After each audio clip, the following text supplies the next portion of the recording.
Can the Cavs work out their marital issues? I mean, I believe they can, although I'm not sure how Miami was much worse than Cleveland. Cleveland is one of the bottom 3 teams in the Eastern Conference now if you look at the standings. But I think that the Cavaliers will be able to rectify this. Listen, at some point they're going to get Isaiah Thomas back. At some point, I believe they will use that first-round draft pick they got from the Brooklyn Nets to try to bring more pieces in. I don't think this team is done filling the needs that are so obvious and gaping on the defensive side of the ball. Now, the weird thing about the bad marriage, though, comment, right? Let's go back to that.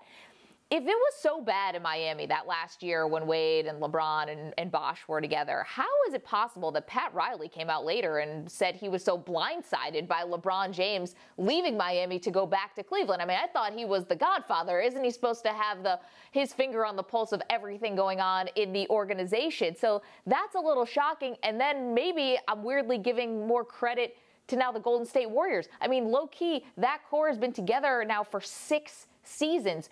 And we only hear that they have the best chemistry. So the bad marriage thing was a definite red flag for me, although I believe the Cavaliers will get through it. Well, here's the difference between the Cavs and the Warriors. The Warriors have overwhelming talent, and those guys are all in their primes. You know, the Cavaliers can work out some issues. They'll get better. There's no doubt. They're a bad basketball team right now. Isaiah Thomas could help their defense, not because he's a good defensive player, but if you're playing good offense, the other team is taking the ball out of the basket and you can set your defense. But I don't think the Cavaliers have the personnel as currently constructed. Perhaps they use that Brooklyn pick, but if LeBron's leaving, do you really want to move it? If you're looking at the roster around James right now, it's almost as bad as any he's played with. And defense, some people say it comes down to just effort. That's not true. You know, defense is communication, defense is length, defense is athleticism and foot speed. There's a lot of things that go into being a good defense, and I do not believe they have the answer in-house to be a good defensive team